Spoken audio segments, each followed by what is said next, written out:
Right, welcome back. The Secretary General of the Arab League, Ahmed Abul Gheit, praised the Security Council resolution condemning Israeli settlements. Abul Gheit asserted that the UN vote is considered as a clear indicator of the international community's support of the legitimate historic fight of the Palestinian people. And to highlight the issue or this victory, we have with us over the phone Ambassador Hazem Abu Shanab, Palestinian high-ranking official. Ambassador Abu Shanab, congratulations. Thank you so much. I have a problem in hearing your voice. Could you increase the voice, please? Yes, I'm telling you, we're speaking today about the UN resolution condemning the Israeli illegal settlements, or rather the Israeli settlements, because all the Israeli settlements on the Palestinian occupied lands are illegal. So congratulations. This is the first resolution since 1979. Tell us how, as a Palestinian, before being a high-ranking official, feel. Of course, the Palestinians feel that this is a victory, and this is important for supporting the Palestinian rights towards bringing back or getting back the Palestinian lands, which were occupied in 1967. This means that this resolution is going in a very positive way regarding the previous resolution that was from the General Assembly in 2012, the recognition, which was the recognition of the Palestinian state. The Palestinian state since that time until now is not deployed on the ground because of the Israeli obstacles and the Israeli refusal. Also, the continuity of building the Israeli settlements over the land of Palestine state, which means sending the Palestinians abroad out of the Palestinian land, not allowing the Palestinian government to work in these lands. So this is a very important victory for the Palestinians. Another victory was that the U.S. for the very first time did not issue a veto for its closest ally in the region. How did you receive that? Previously, Ms. Huna, I was in your program, and we said we were commenting over the American usage of the veto on an international resolution. And that was it. Now, the weird thing is to see the United States using the veto against this resolution. What happened by not using the veto, this means that the American administration is trying to correct the mistakes that they did before, giving a chance for the international law to work out on the ground and to stop the Israeli greedy in the Palestinian land and not to allow the upcoming Palestinian state. So it's important, this American step. And there is another important point, which is that this American administration is highlighting the roadmap for the next American administration towards the solution in the Middle East. Yes. So we really want to highlight the upcoming administration, because what we've heard that there were some pressures, particularly from President Trump, regarding this resolution, and that despite that, the Obama administration did not heed into those pressures, and it really abstained. So how would that declare the upcoming Trump expected policies towards the Middle East? And we'll get through the resolution itself. Yes. Trump by himself did mention several times that how would he work in the Middle East. He is fully supporting the Israeli aggression against the Palestinians, and he is fully supporting and encouraging the Israeli government to work with a severe way against the Palestinians either he is forgetting that there is an international law, and the international law says that what the Israelis are doing is occupying the Palestinian land. So Trump does not need to...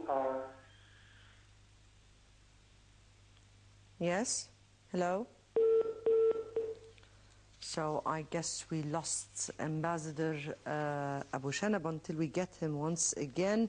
Let me finish here Abu Ghait's statements. And the Secretary General of the Arab League said that the vote revealed that Israeli settlements and all other measures taken by Israel are the main obstacle facing a two-state solution. The Secretary General also expressed his hope that the next days would witness intensive calls to push the Israeli side to commit to the vote and to reach a fair solution. Abu Ghait concluded his statements by saying that the conference France is to hold next month is a significant step towards the peace process. Jordan, on its part, welcomed the historic UN Security Council resolution demanding a halt to Israeli statements, saying that the momentous vote paved a way for the two-state solution. The 15-member council passed the resolution Friday after the United States abstained, and despite an effort led by Israel and backed by U.S. President Donald Trump to block the text. Some 430,000 Israeli settlers currently live in the West Bank, and a further 200,000 Israelis live in East Jerusalem alone, which Palestinians see as the capital of their future state. The resolution demands that Israel immediately and completely cease all settlements activities in the occupied Palestinian territories, including East Jerusalem and particularly East Jerusalem, the old city, Al-Quds. For his part, Israeli Prime Minister Benjamin Netanyahu immediately rejected, of course, the UN resolution and very much expected and slammed the outgoing administration of President Obama for refusing to veto it. Meanwhile, Trump reacted after the vote by promising change at the World Party. That is Trump's so far promise. We'll have to wait and see after he takes, of course, office what will happen. To highlight also the issue we have with us, Ambassador Gamal Bayoumi, the Secretary General of the Arab Investors Union and former Assistant Foreign Minister. Good evening to you. How are you? I'm fine, thank you, Ambassador Bayoumi. And today, as you have seen, or rather yesterday, we have seen the UN Security Council demand or resolution, the first revolution since 1979, that condemned the Israeli illegal, or rather the Israeli settlements policy. How important is such an achievement? I think it is a good success for the Egyptian and the Arab diplomacy. This is the first time since 8 years that this sort of resolution is issued without a veto from the United States. Yes. I guess we'll get back to Ambassador Bayoumi. I guess there was a technical mistake. So continuing on, and New Zealand said Saturday that the UN Security Council resolution condemning Israeli settlements should have come as no surprise to Israel after Israel retaliated by recalling its ambassador to Wellington. New Zealand co-sponsored the resolution, which described the settlements in the occupied territories as a major stumbling block to the Middle East's peace efforts. Hello. Yes, Ambassador Bayoumi. Yes, sorry for this. I was saying that this is a sort of success of the Egyptian and the Arab diplomacy, because this is the first time since 8 years that we succeed to condemn the Israeli settlements in the occupied territory in Palestine, that the United States, for a change, did not veto the resolution. that the coming president promised our President Sisi that he will look to the whole matter, not only to the settlement problem.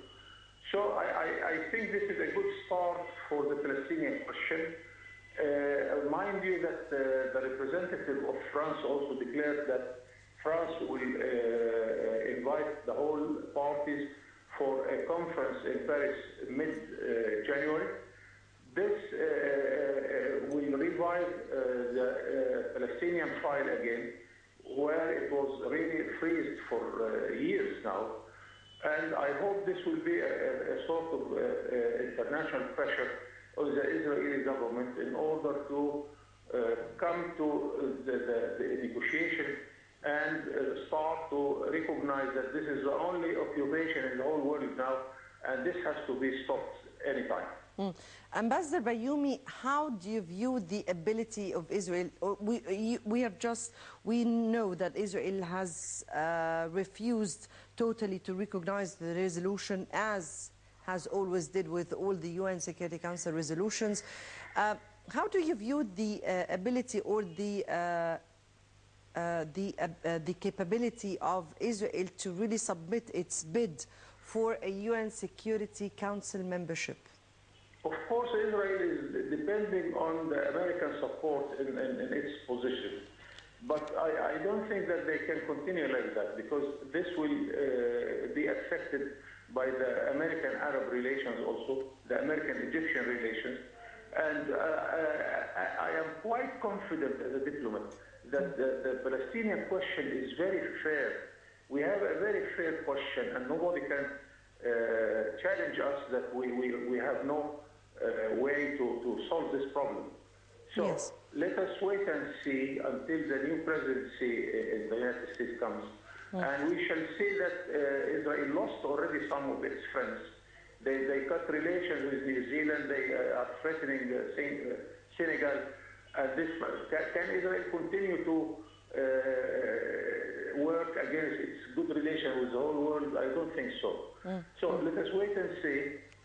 But now, this morning, I think that we are in a better situation rather than our situation before the resolution. Right. We end with a very different file that we will be speaking about for the upcoming 5 minutes, and it was about the latest Ministers of Foreign Affairs of the European Union and the Ministers of Foreign Affairs of Arab states. This meeting on European-Arab cooperation that took place at the premises of the Arab League in Cairo. This was the fourth meeting, and it acknowledged the importance of engaging together to address common political, economic, social and security challenges. How did you view the outcome of this important meeting? I'm always following the European position, especially concerning the Middle East crisis. And I think it's concerning Israel, they are in a better situation from our point of view. They do not recognize the settlements. They do not import any products coming from the settlements or giving it any privileges. And they declare that any product produced in the Israeli settlements in the Palestinian territory, they will not recognize it. They will not give it any privilege. So the European position is more solid, and I am really, frankly, personally happy about bringing back this sort of forum between the Arab and the European foreign ministers. We should continue knocking on this door, because Europe is much more closer to us. They know that any problem in our area would affect their economy and would affect their position. Yes, very much indeed. How do you expect, just briefly, how do you expect the Arab-European strategic partnership to shape up in this upcoming stage? It is working quite well. If I take Egypt for example, that since we signed the agreement and it took place 2004, our exports to Europe was augmented by 4 times, from 3 billion to to $13 billion. And we can build on this, that there are a lot of common interests between the Arab world and Europe. The Gulf states are very important in the negotiation with Europe, the Maghreb states also, but now this conference a couple of days ago, it's very important because here we have all the Arab world negotiating with all the European world. This is very important and we have to build on this. Yes, very much indeed. Ambassador Gamal Bayoumi, Secretary General of the Arab Investors Union and former Assistant Foreign Minister, thank you very much for joining us. Thank you. Now, thank you very much, Ambassador. And now we leave you with the, of course, the fourth, or rather the report on the fourth meeting of the last, or the League of Arab States Foreign Ministers meeting, along with the foreign ministers of the European Union members, that took place at the premises of the Arab League. And it was headed, of course, by Tunisia, the Arab League Secretary General, and the European Union Foreign Policy Chief. Let's watch this report, and many thanks for watching. The fourth ministerial meeting between the League of Arab States and the European Union adopted a new roadmap for cooperation, stressing unified stances on the situation in Libya, Yemen, and condemning crimes in Aleppo. The 38 Arab and EU ministers also called on Iran to respect the principles of good relations and stop its interference in other countries' affairs. They called for joint efforts to prevent and fight terrorism. The meeting was attended by EU Foreign Policy Chief Federica Mogherini and Arab League Secretary General Ahmed Aboulghait. Addressing the meeting, Mogherini said that regional cooperation is not only the best, but possibly the only way they have to address the crisis we all face in our region. Mogherini pointed out that conflicts in Libya, Syria, and Yemen have a direct impact on the EU. Aboulghait, for his part, underlined the importance of enhancing Arab-European cooperation. He went on to call on European sides to mobilize efforts to reach a political solution to the 6-year conflict in Syria. He also called on the European Union and the international community to stop Israeli settlements. The meeting, which took place on Tuesday in Cairo, was co-chaired by the Tunisian Foreign Minister. Regarding the situation in Libya, participants expressed their support to the Presidential Council and the National Unity Government.